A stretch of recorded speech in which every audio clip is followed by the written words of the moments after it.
tonight on ELN Local News. Find out how you can get everything from furniture to food for free. All you have to do to want to be inspired to help other people is just read through our page. And get an inside look at ELN soccer spring break training in Spain and Costa Rica. I swear, if you didn't know there was a game about to happen, you would think they were rioting.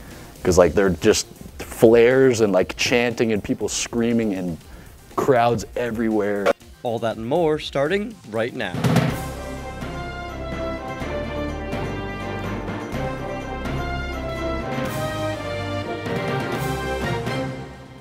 This is ELN Local News for April 6, 2015. I'm Gary Grumbach. And I'm Jasmine Turner. This weekend, an Amtrak train struck and killed 2 people walking on the tracks near Durham. According to an Amtrak spokesperson, the train was on its way from Charlotte to New York City on Sunday. The route for the number 80 Carolinian train passes through Burlington on its way up north. Here at ELN, students walk along or cut across the train tracks running along Trollinger Avenue every day. Friday afternoon, we had a camera recording for just an hour and saw 44 people cross the tracks by this break in the fence near West End Terrace. But doing this is illegal. According to ELN's Assistant Police Chief James Perry at North Carolina law, anytime someone crosses railroad tracks other than where it's a marked crossing, it's considered trespassing, a law ELN students aren't familiar with. I mean, nobody really monitors it. You just kind of walk across the tracks and go on with your day. Though the train only rolls through ELN's campus a few times a day, police want students to remember the law when it's time to cross the tracks. The last train-related fatality in the ELN Burlington area was in July, but there hasn't been a fatality from an ELN student since 2007, and we'll have more about this on our website, elonlocalnews.com.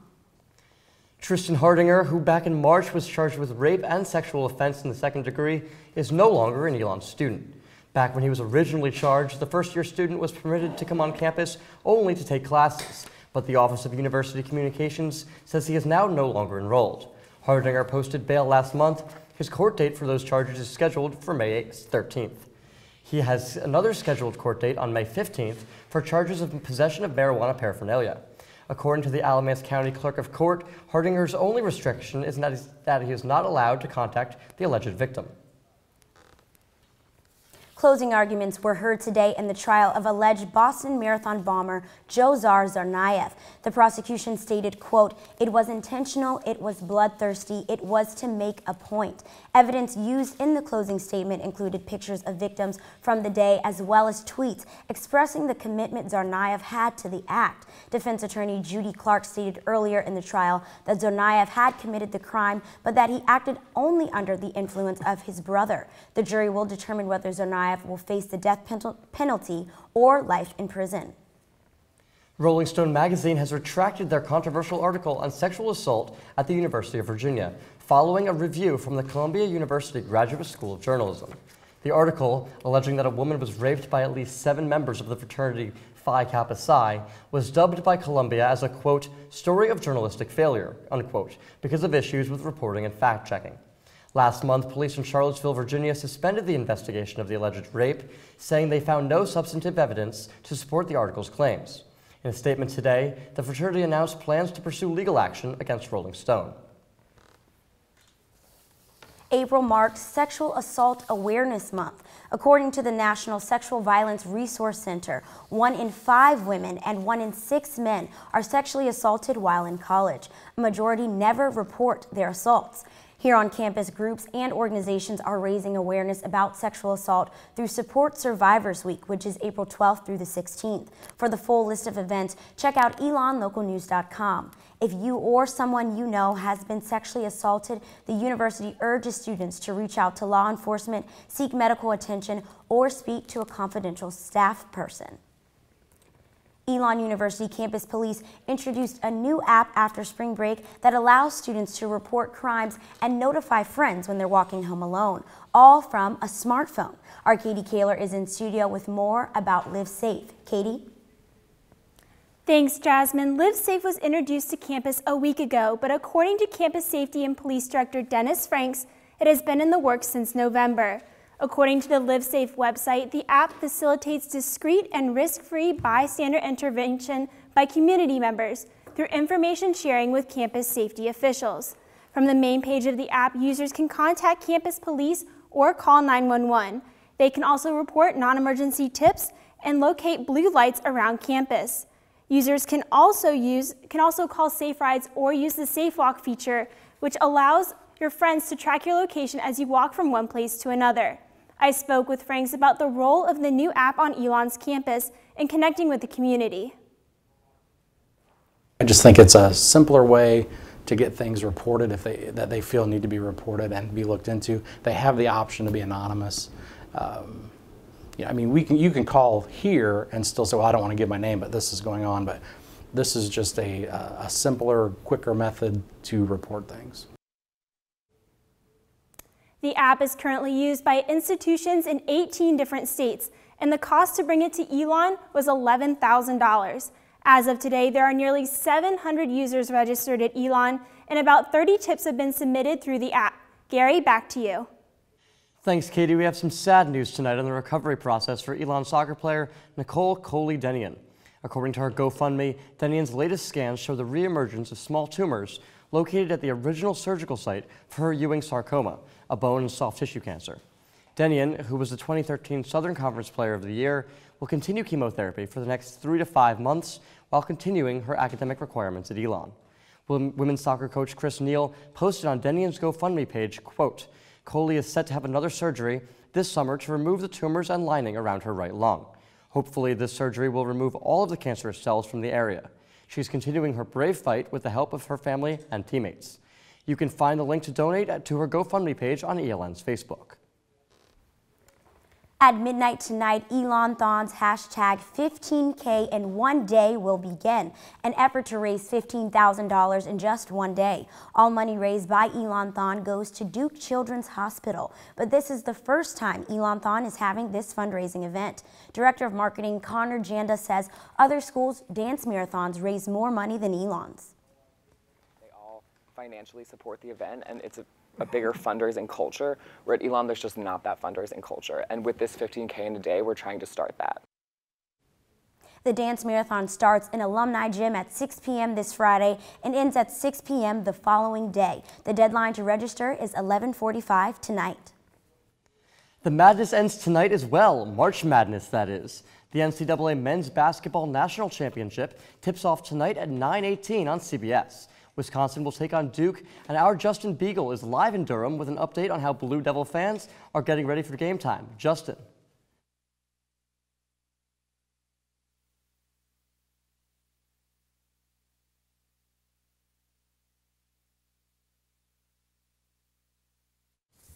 And we're sorry for technical difficulties, but we will try to get back to Justin Beagle later in the show. Today on Facebook, we did ask our viewers who they wanted to see cut the nets tonight, and ELN has spoken with more than 60% in favor of Duke. It seems like we are finally starting to get some spring weather. Our Sarah Russell is live in the studio with what to expect for the rest of the week. Sarah? Good evening, Gary and Jasmine. It's been such a beautiful day on this Easter Monday. I was just outside, and right now it's 70 degrees out with the sun peeking through the clouds. Today the temperature got up to 73 degrees, and later tonight it'll drop to about 65 degrees by 9 p.m. Now let's take a look at this week's Phoenix 5-day forecast. Unfortunately, it won't be all sunshine for Tuesday, and the high will be about 72 degrees with a chance of afternoon showers. Wednesday is the warmest day of the week. We'll be predicting about 82 degrees, but with a chance of some thunderstorms. Thunderstorms are predicted to continue through Thursday, and a chance of rain as well. But Mother Nature can always be quick to change, so let's hope the warmer temperatures will bring some sun. That's all I have this week for your weather. I'm Sarah Russell. Gary, back to you.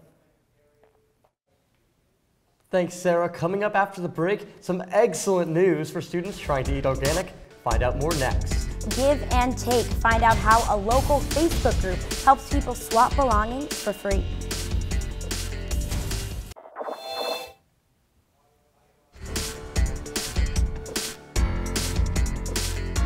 Welcome back to ELN Local News. Easter egg hunts were plentiful over the holiday weekend, but only Mako Bigelow Community Center guarantees their egg hunt will light up your world.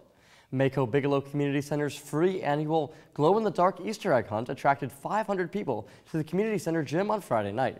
Center Director William Gaddis believes events like this sets foundation for people to return. One of the benefits of being here for 21 years, I've actually seen kids who were kids here, and now they're bringing their kids here. So I guess that makes me feel like I'm really, really old, but I guess it's a benefit to see that growth. And speaking of eggs, you may have noticed a change in the eggs served at the on-campus dining halls. Just in time for Easter Monday, Aramark Elon's dining service partnered with the National Humane Society to begin a new initiative last month to serve cage-free eggs, or organic eggs. Director of Operations for Elon Dining, Mark Bellafuel, says cage-free chickens are treated more humanely. The sustainability benefits of the change include serving organic produce and local foods. Sustainability is a very big issue, so we want to make sure that we're doing as much as we can, and that in turn rolls up to Aramark and making sure that we're meeting our customers and client needs. And Elon is not the only one switching how they get their food. I found out why some Alamance County residents are posting on social media for a good cause. It's got to be absolutely 100% free. Burlington resident Rob Schinnefeld is an administrator in the Facebook group Everything's Free Alamance County, a group for residents to give and to take items for free. But Schinnefeld says he's only a giver. I don't take anything away from the group. I have given away a lot of stuff. Given away some food, some furniture. With more than 8,500 members of the Facebook group, Schinnefeld says there are a lot of helping hands. I know that there are so many people out there that are willing to help, and they don't know how, or they've just never been inspired to. Also the owner of a pre-owned furniture store in Haw River, Schinnefeld says his experience with the Facebook group has opened his eyes to need in this county.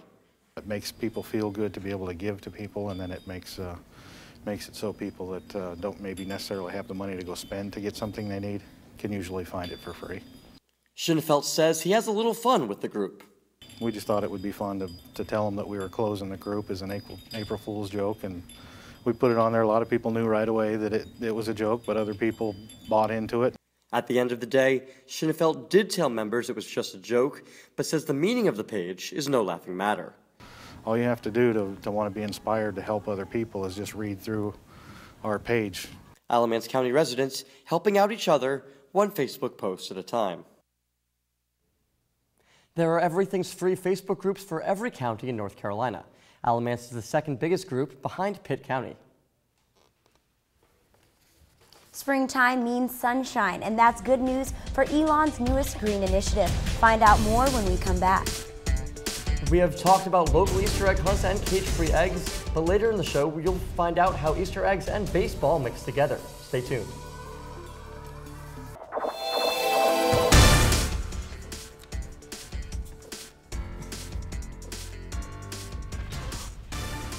Welcome back. There is construction happening all over campus and in the town of Elon. If you've been through the Danieli neighborhood, you can see the addition to the Daniel Commons as well as the new Danieli Neighborhood Recreation Center. The Recreation Center will have 2 basketball courts, a fitness room, and event spaces. It's set to open in August of 2015. On West Haggard Avenue, next to Skid's Restaurant of Elon, will be apartments and retail locations. The town is working with Elon University to bring a 4-story multi-use building. The building will have retail locations on the first floor as well as 42 3-bedroom apartments with 3 1-bedroom apartments. It's projected to be complete by July 2016. Continue to follow Elon Local News for updates on all of the changes around campus and off campus. And there is more construction happening at Elon. Sunshine, blue skies, and warm weather are signs spring has sprung. The university is noticing the sun too with its green initiative to use an alternative energy source. Ashley Boley has more on how the town of Elon is taking advantage of the sunlight. 9,900 pounds. That's the number of solar panels you see on Elon's Loy Farm, across the street from the intramural fields. Workers from Solar Tight Installation came from Delaware to install Elon's latest green energy source. Basically, we're doing it from the ground up. We pounded all the poles in the ground. We've also made all the rack systems, and now we're up to the point where we're straightening the arrays and laying the panels. Each panel ranges from about $300 to $500. Workers have been hauling, lifting, and drilling solar panel installation in Elon for about a month, but the work is not done. I think we'll probably be here at least maybe 2 more weeks. According to Vice President of University Communications Dan Anderson, the crew is building a 4,500 megawatt system. This will give electricity to about 415 homes. The completed solar panels, like the ones behind me, are set at a 20-degree angle facing south, so it gets the most direct sunlight. They still have to do some wiring, get some wiring done and hook up the inverters, which you see them over there. The electricians will be here after us. We'll be out here before them. All the panels will be bolted in place so they keep the proper angle. Ashley Boley, Elon Local News. Find a little more change in your pocket. Lawmakers in the NC House voted Tuesday to trim the gas tax from 37.5 cents to 36 cents per gallon. Another 2 cuts will come in January and July, dropping the tax to 34 cents by summer 2016. The Supreme Court has rejected North Carolina's appeal on an election law which, according to the Associated Press, opponents say limits the ability of African Americans to cast ballots. The new law requires a photo ID when you vote, no same-day registration, and changes to precinct and provisional voting. In October, a lower court blocked part of the law, and the justices today rejected the appeal from the lower court, keeping the law in effect. There will be another trial in July that was filed by civil rights groups. Thursday night was the first meeting back from spring break for Elon Student Government Association. It was the first for all of the newly elected representatives, including student body president Avery Stedman.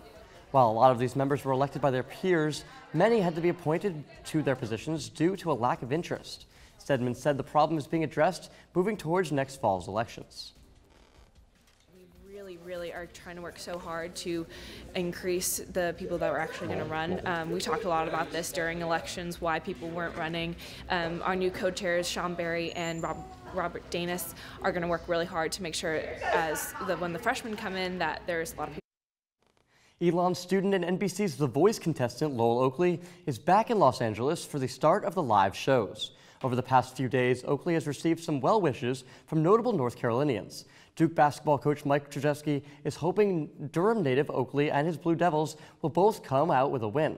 Also showing his support is North Carolina Governor Pat McCrory, telling Oakley he is proud of him. The show's live round starts tonight at 8 on NBC. Coming up next in sports, find out what Elon athletics team played one of the best professional teams in another country. Stay tuned.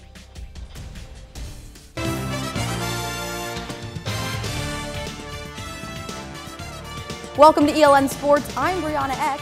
With the Easter holiday this weekend, the Elon Athletic Department held a special Easter egg hunt Saturday afternoon just before the game. The Phoenix baseball team took on Northeastern in Game 2 of a 3-game set. 15 children scrambled to find plastic eggs hidden in the grass section along the left baseline. The hunt was short-lived, with almost all of the eggs being found within 90 seconds. The baseball team didn't have as much luck, though, as the egg hunters, dropping Saturday's game. But Phoenix would rebound to get a victory on Sunday, claiming the series. Football is back. Rich Skrofsky and the Elon football team returned to the gridiron for spring practices last week, getting crucial repetitions in both the official fall game. The official fall game begins in August. The Phoenix are working on drills and pass simulations. With year 2 of the Skrofsky era getting underway shortly, there's a lot of room for improvement following a 1-11 season. A major headline going into camp is who will take over the quarterback. Mike Quinn is graduating. Longtime backup quarterback John Laughery is transferring. That leaves redshirt freshman Connor Christensen as the lone returning QB. He'll fight for the starting job against highly recruited Daniel Thompson. For now, Skrofsky hopes to work on the basics. Got to clean up a lot of fundamental work. You know, in our first season, I think it was so much about the big picture, learning how to practice, learning the tempo, learning the offense, learning the defense, learning the kick game. I think now we could really focus in more on detail. All to see the Phoenix in action, you're in luck. The first of 3 scrimmages is this Saturday at 10 a.m. For more information on the remaining spring schedule, visit our website at elonlocalnews.com.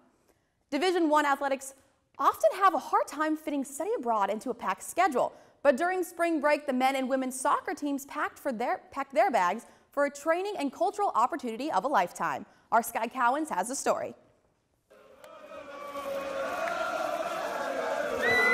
People were lighting up flares, they were chanting Barcelona, and it was just, the experience was absolutely incredible. Going to the El Clasico match between Real Madrid and FC Barcelona is one of the many experiences the men's soccer team can look back on from their recent trip to Spain.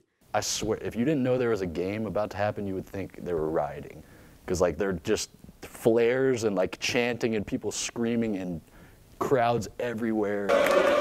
The men didn't just watch the game they loved, they also played, taking on Getafe CFB, a professional reserve team. I have aspirations to play at a higher level, and that was kind of like eye-opening into what it would take. The women's team played both Costa Rican U20 national team and Arenal de Coronado, one of the best professional teams in the country.